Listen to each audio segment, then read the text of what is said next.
형님, 저희가 무슨 잘못을...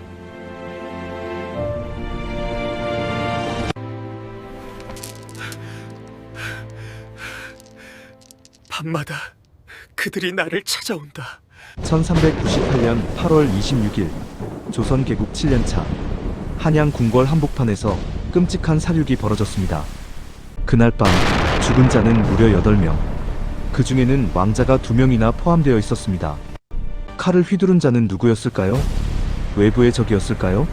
반란군이었을까요? 아닙니다. 다름 아닌 또 다른 왕자 이방원이었습니다. 당시 22세의 젊은 왕자는 하루아침에 이복 형제 둘을 살해하고 그들을 따르던 개국 공신들을 모조리 제거했습니다. 세자 방석 18세, 그의 형 방번 21세, 둘 다 칼에 맞아 죽었습니다. 형제의 손에 더 충격적인 것은 이것이 끝이 아니었다는 사실입니다.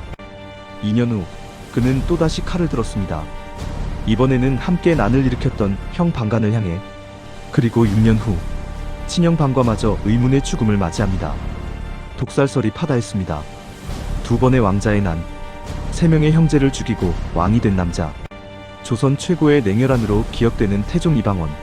하지만 야사는 우리에게 전혀 다른 이야기를 들려줍니다. 그가 밤마다 악몽에 시달렸다는 것을, 죽은 형제들이 꿈에 나타나 그를 괴롭혔다는 것을, 말년에는 불경을 읽으며 눈물을 흘렸다는 것을. 과연 이방원은 야심만을 위해 형제를 죽인 냉혈한이었을까요? 아니면 살아남기 위해 어쩔 수 없었던 비극의 주인공이었을까요? 오늘은 정사 조선왕 조실록에는 나오지 않는 야사가 전하는 태종 이방원의 진짜 이야기를 들려드리겠습니다. 모든 것은 1388년으로 거슬러 올라갑니다. 당시 12세였던 이방원. 그는 아버지 이성계를 따라 위화도에서 회군하는 군사들을 보았습니다. 고려를 뒤엎을 거대한 소용돌이의 시작이었습니다. 4년 후인 1392년 본격적인 역사가 시작됩니다. 이성계의 조선 건국. 하지만 그 뒤에는 수많은 피가 흘러야 했습니다. 가장 큰 장애물은 정몽주였습니다. 고려의 마지막 충신. 그는 절대 이성계의 역성혁명을 인정하지 않았습니다. 야사 필원잡기에는 이런 이야기가 전합니다. 1392년 4월 어느 날 밤 16세의 이방원이 아버지 이성계를 찾아갔습니다. 아버님, 정몽주는 절대 우리 편이 되지 않을 것입니다. 알고 있다. 하지만 그를 죽일 수는 없다. 그는 고려 최고의 선비다. 그렇다면 조선은 없습니다. 이성계는 침묵했습니다. 그것은 묵인이었습니다. 며칠 후 선주교 정몽주가 말에서 내리는 순간 이방원의 부하 조영규가 쇠몽둥이를 휘둘렀습니다. 정몽주는 그 자리에서 죽었습니다. 다리 위에 피가 흥건히 고였습니다. 야사는 전합니다. 이방원이 그날 밤 잠을 이루지 못했다고. 처음으로 사람을 죽인 16세 소녀는 손이 떨려 붓을 잡을 수 없었다고. 하지만 이것은 시작에 불과했습니다. 1392년 7월 이성계가 조선을 건국했습니다. 이방원은 기다렸습니다. 아버지의 약속을. 네가 없었다면 조선은 없었다. 내가 왕이 되면 너를 세자로 삼겠다. 하지만 8월이 되자 개국 공신정도전이 나섰습니다. 전하, 세자 책봉은 신중해야 합니다. 5째 대군은 너무 젊고 과격합니다. 선주교 사건을 보십시오. 얼마나 거칠었습니까? 그렇다면 누구를 세워야 하는가? 적장자인 방우 대군이 마땅합니다. 이성계는 고민했습니다. 야사 연려실 기술은 당시 상황을 이렇게 전합니다. 이성계의 계비 강씨가 남편을 찾아왔습니다. 전하, 제 아들 방석이를 세자로 삼아주십시오. 방석이는 아직 어리지 않소? 그렇기에 더 좋지 않습니까? 신하들이 보필하기 좋습니다. 신하들이 보필하기 좋다. 이 말의 의미는 명확했습니다. 어린 세자라면 신하들이 권력을 장악하기 쉽다는 뜻이었습니다. 정도전은 강씨의 말을 적극 지지했습니다. 1392년 8월 27일 충격적인 발표가 있었습니다. 세자 책봉. 방석. 적장자도 아니고 공신도 아닌 막내 아들이었습니다. 당시 나이 겨우 12세. 이방원에게 이것은 배신이었습니다. 야사총표는 그날 이방원의 반응을 전합니다. 이방원은 아무 말도 하지 않았다고 합니다. 세자 책봉식에 참석했지만 표정이 굳어 있었습니다. 식이 끝나자 말없이 자신의 저택으로 돌아갔습니다. 그날 밤 그의 부인 민씨가 물었습니다. 대감마님, 괜찮으십니까? 이방원은 대답 대신 창밖을 바라보았습니다. 달이 없는 캄캄한 밤이었습니다. 선주교에서 손에 피를 묻힌 것은 무엇을 위해서였을까? 그날 밤 이방원은 처음으로 악몽을 꾸었다고 합니다. 선주교 위에서 피를 흘리며 쓰러진 정몽주가 자신을 향해 손가락질하는 꿈이었습니다. 네가 원하는 것을 얻지 못할 것이다. 하지만 진짜 문제는 따로 있었습니다. 정도전과 남은 심효생, 이들 개국 공신 3인방이 어린 세자를 앞세워 권력을 완전히 장악하기 시작한 것입니다. 1393년 봄, 정도전은 대대적인 개혁을 주장했습니다. 조선왕 조실록은 이렇게 기록합니다. 정도전이 사병혁파를 주장하였다. 왕자들과 공신들이 거느린 사병을 모두 없애고 국가의 군대로 통합해야 한다고 하였다. 표면적으로는 매우 그럴듯한 주장이었습니다. 나라를 위해 군제를 개혁한다는 것이니까요. 하지만 이방원은 정확히 알고 있었습니다. 이것은 자신의 무력 기반을 제거하려는 음모라는 것을. 야사 해동잡록은 당시 이방원과 동생 방간의 대화를 전합니다. 형님, 정도전이 우리 사병을 없애려 합니다. 알고 있다. 어찌하시렵니까? 기다려야 한다. 아직은 때가 아니다. 사병마저 빼앗기면 우리는 끝입니다. 알고 있다고 했다. 이방원의 목소리는 차가웠습니다. 승정원 일기에는 이런 기록이 있습니다. 정도전 등이 왕자들의 사병을 혁파하고자 하니 제왕자들이 모두 불안해하였다. 특히 방원과 방간이 크게 근심하였다. 이방원만 불안했던 것이 아닙니다. 형제들 모두가 두려워했습니다. 사병을 잃으면 그들은 아무것도 아니었으니까요. 1394년 상황은 더욱 악화되었습니다. 정도전은 이방원을 직접 찾아왔습니다. 야사 동각잡기는 그날의 대화를 생생히 전합니다. 왕자께서는 개국에 공이 크시나 이제는 학문에 힘쓰시는 것이 어떠하십니까? 궁궐에서 멀리 떨어진 곳에 저택을 마련해드리겠습니다. 편히 책이나 읽으시면서 지내십시오. 정중한 말투였지만 그 의미는 명확했습니다. 더 이상 정치에 관여하지 마시오. 아니, 한양에서 나가시오. 이방원은 차를 마시는 척하며 대답했습니다. 고마운 말씀이나 아직 제가 할 일이 있습니다. 무슨 일 말입니까? 아직 모르시겠습니까? 둘 사이에 차가운 침묵이 흘렀습니다. 정도전이 돌아간 후 이방원의 측근 이숙번이 말했습니다.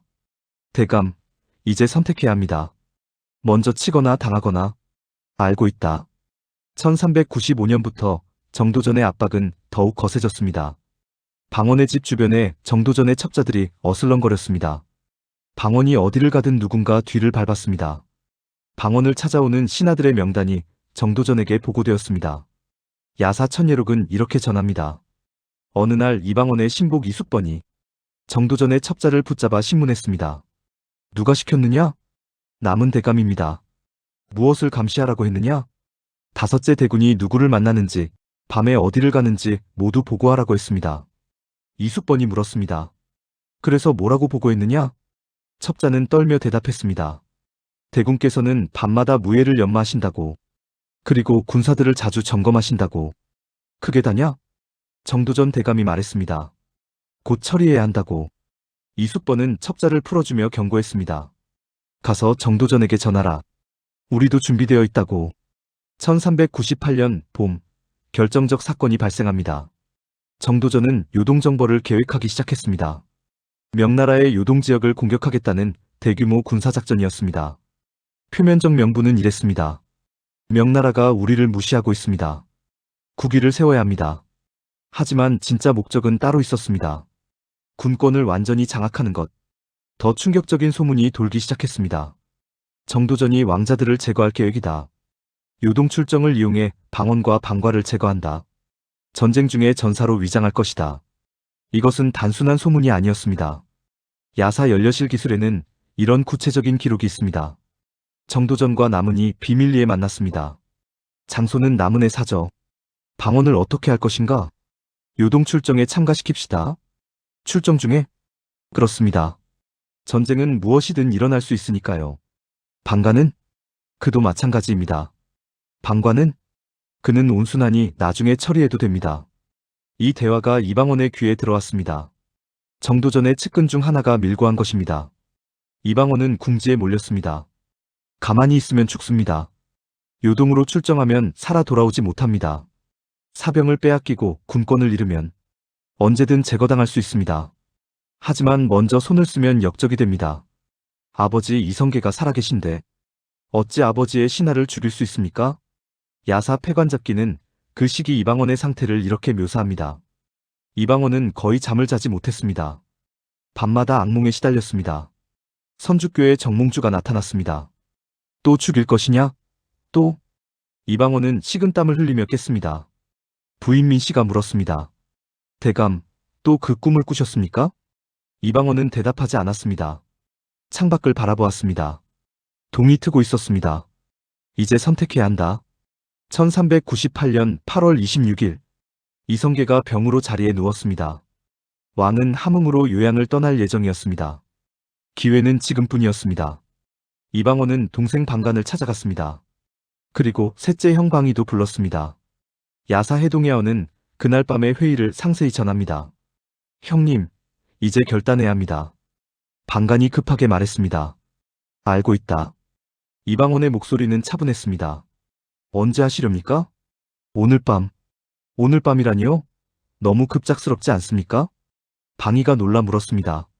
바로 그래서 오늘입니다. 정도전도 아직 모를 것입니다. 부왕께서는? 아버님은 함흥으로 떠나실 것입니다. 우리가 처리할 때까지 모르실 것입니다. 세자는? 침묵.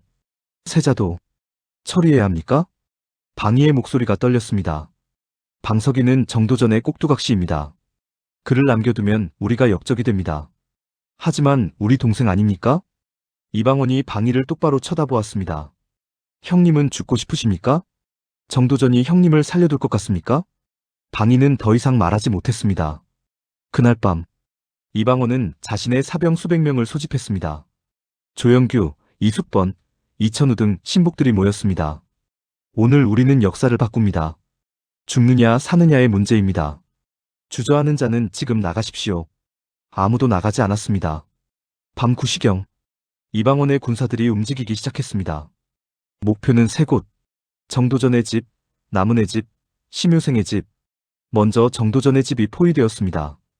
야사 동각잡기는 그 순간을 이렇게 묘사합니다. 정도전은 술을 마시고 있었습니다. 요동정벌 계획을 구상하면서 갑자기 밖이 소란스러웠습니다. 무슨 일이냐? 하인이 뛰어들어왔습니다. 때 대감, 군사들이 집을 포위했습니다. 누구의 군사냐? 다섯째 대군의 군사입니다. 정도전의 얼굴이 창백해졌습니다. 이방원이 먼저 움직였구나. 그는 뒷문으로 도망치려 했습니다. 하지만 이미 늦었습니다. 이숙번이 칼을 들고 들어왔습니다. 정도전, 내 최후다. 잠깐, 나는 개국공신이다. 대군이 직접 나와서 말하게 하라. 필요 없다. 칼이 내려왔습니다. 정도전은 그 자리에서 죽었습니다. 거의 같은 시각, 남은과 심효생도 살해당했습니다. 그들을 따르던 신하 5명도 모두 죽었습니다. 이제 남은 것은 하나, 세자 방석. 이방원은 군사를 이끌고 동궁으로 향했습니다. 조선왕 조실록은 이 부분을 매우 간단히 기록합니다. 세자 방석과 그 형 방번을 죽였다. 하지만 야사는 더 잔혹한 진실을 전합니다. 동국여지 승남의 기록입니다. 방석은 형 방번과 함께 도망쳤습니다. 궁궐 후원 쪽으로 군사들이 뒤쫓았습니다. 세자, 도망치지 마십시오. 두 왕자는 후원 연문 옆에서 붙잡혔습니다. 이방원이 도착했습니다. 말에서 내렸습니다. 방석이 무릎을 꿇었습니다. 형님, 살려주십시오. 우리가 무슨 잘못을 했습니까? 정도전이 시킨 것입니다. 우리는 아무것도 모릅니다. 당시 방석의 나이 18세, 형 방번의 나이 21세. 이방원은 대답하지 않았습니다. 한참을 두 동생을 내려다보았습니다. 야사 패관잡기는 그 순간을 목격한 군사의 증언을 전합니다. 다섯째 대군의 손이 떨리고 있었습니다. 칼을 쥔 손이 미세하게 떨렸습니다. 하지만 얼굴은 굳어 있었습니다. 이방원이 입을 열었습니다. 미안하다. 그리고 칼을 들었습니다.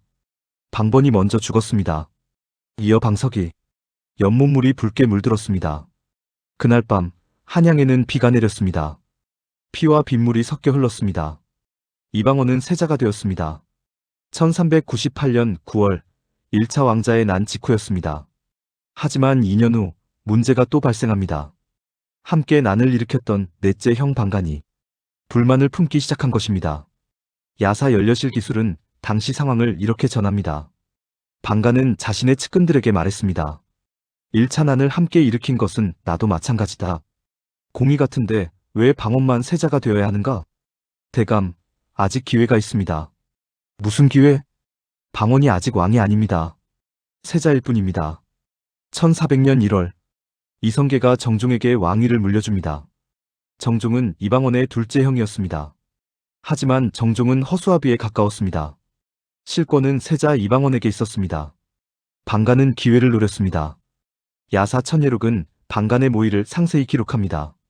방가는 자신의 사위박포를 불렀습니다. 이제 움직여야 한다. 언제 하시렵니까? 곧, 매우 곧. 1400년 1월 28일, 방간이 군사를 일으켰습니다. 2차 왕자의 난이었습니다. 방간의 목표는 명확했습니다. 이방원을 제거하고 자신이 세자가 되는 것. 하지만 방간은 계산을 잘못했습니다. 먼저 이방원의 처남들을 공격한 것입니다. 민무구, 민무질 형제. 이방원의 부인 원경왕후의 친오빠들이었습니다. 야사 해동잡록의 기록입니다. 방간의 군사들이 민무구의 집을 습격했습니다. 한밤중이었습니다. 민무구는 자고 있었습니다. 군사들이 문을 부쉈습니다. 누구냐? 대답은 칼이었습니다. 민무구가 죽었습니다.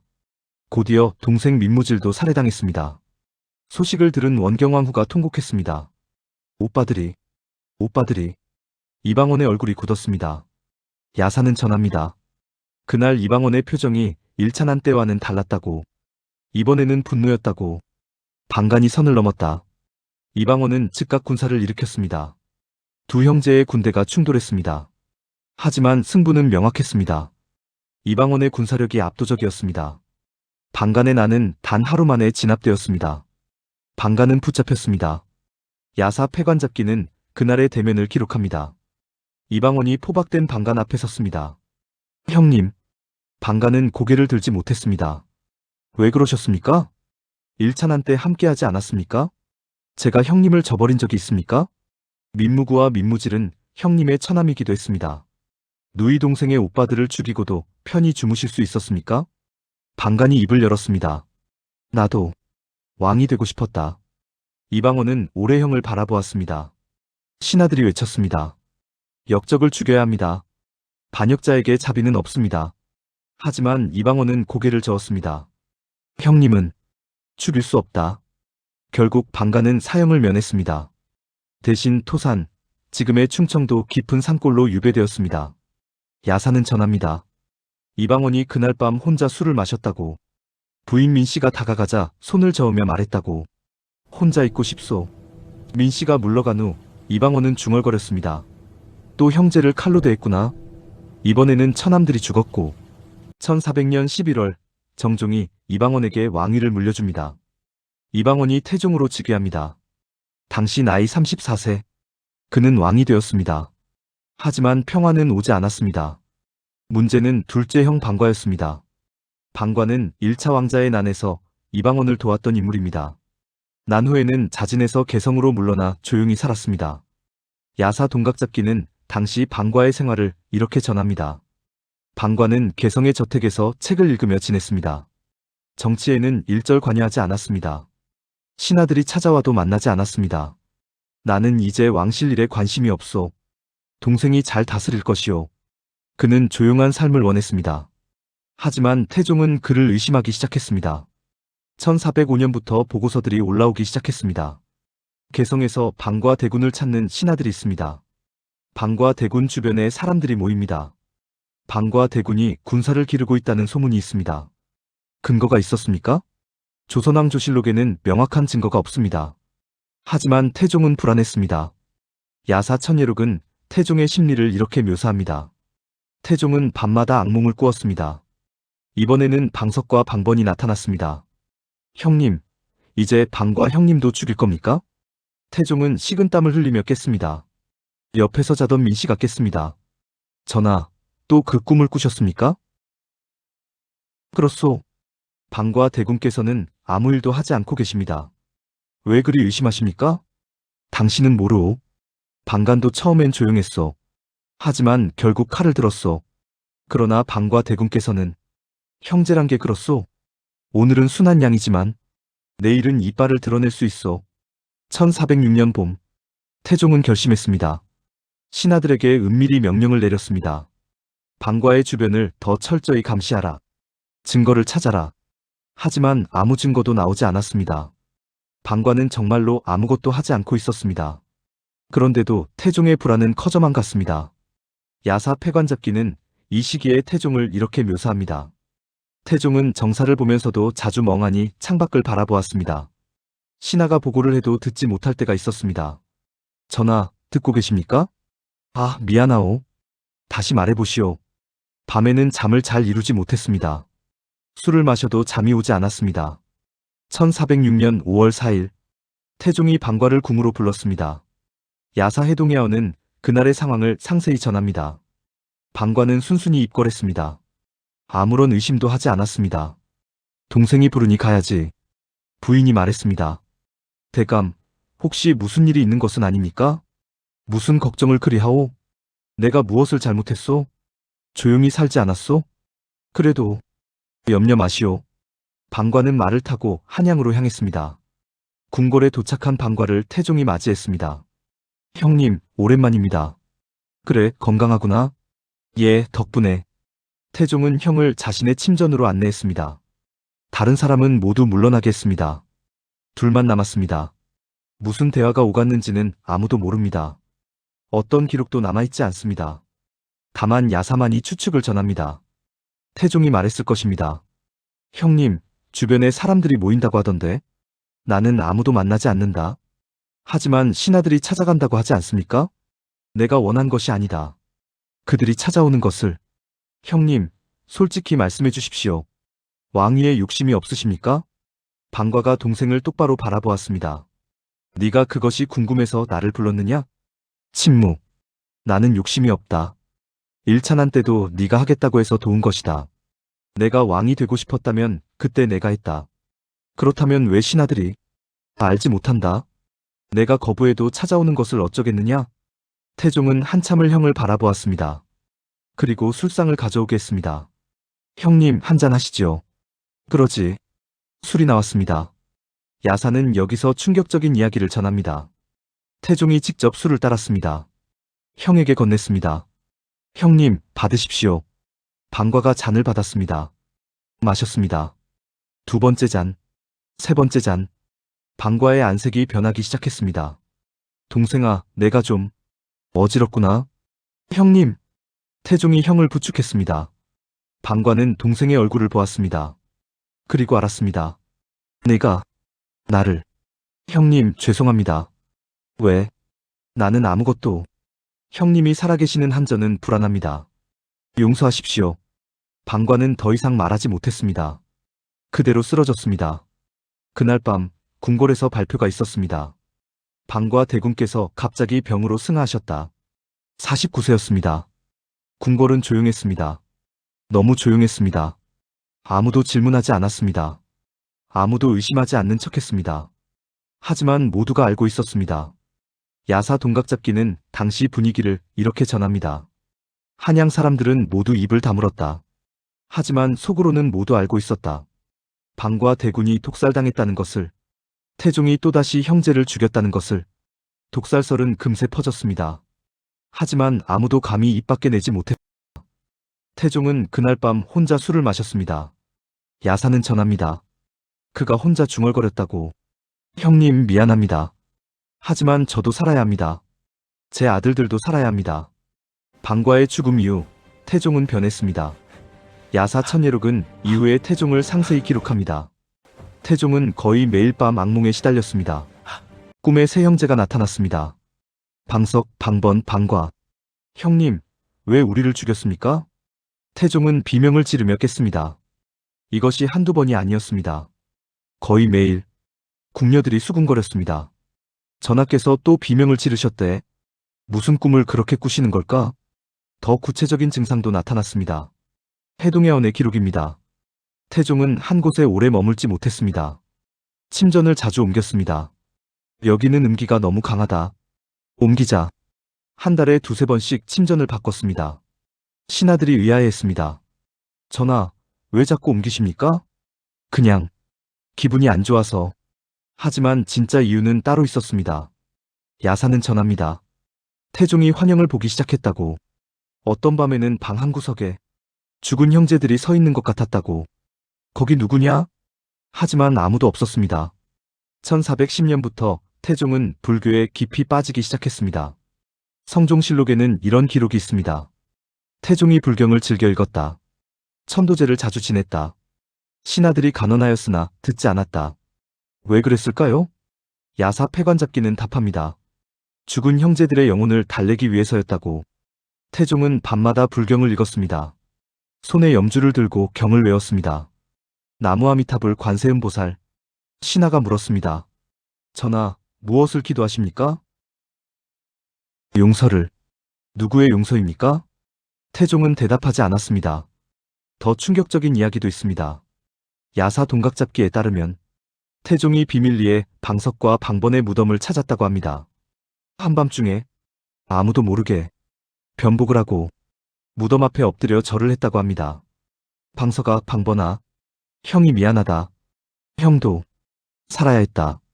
경호 무사 한 명이 멀리서 이 장면을 목격했고 훗날 자손에게 전했다고 합니다. 1418년 태종은 갑자기 양위를 선언합니다. 아들 세종에게 왕위를 물려준다고. 당시 그의 나이 52세. 충분히 더 통치할 수 있는 나이였습니다. 신하들이 놀랐습니다. 전하, 아직 건강하십니다. 왜 이리 갑작스럽게? 피곤하다. 하지만 더 이상 견딜 수 없다. 야사는 태종의 진심을 추측합니다. 악몽이 너무 심했다고. 더 이상 왕좌에 앉아있을 수 없었다고. 죽은 형제들의 얼굴이 너무 선명해서 태종은 상황이 되었습니다. 정사에서 손을 떼었습니다. 하지만 악몽은 계속되었습니다. 1422년 5월 10일 태종 이방원이 세상을 떠났습니다. 56세였습니다. 그의 마지막 말이 무엇이었는지는 조선왕조실록에 기록되어 있지 않습니다. 하지만 야사천예록은 전합니다. 임종 직전 태종이 중얼거렸다고. 미안하다. 정말 미안하다. 전하, 누구에게 하시는 말씀입니까?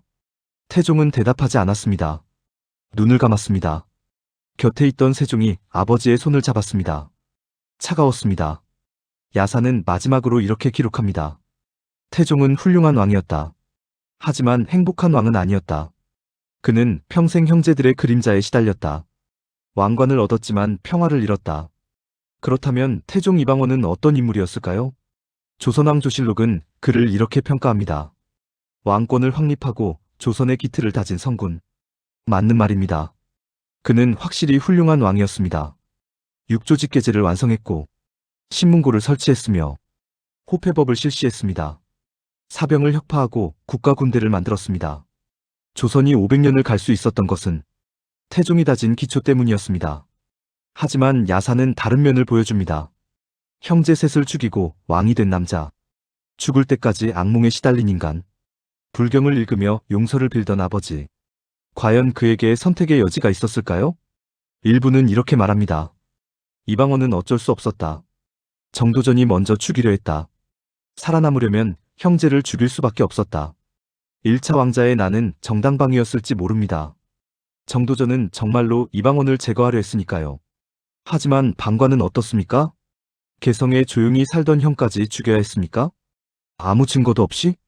단지 의심만으로? 이것은 정당방위가 아니었습니다. 이것은 권력을 지키기 위한 살인이었습니다. 역사는 승자의 기록이라고 합니다. 정사는 태종을 성군이라고 칭송합니다. 하지만 야사는 다른 이야기를 전합니다. 패자들의 목소리를, 죽은 자들의 하늘.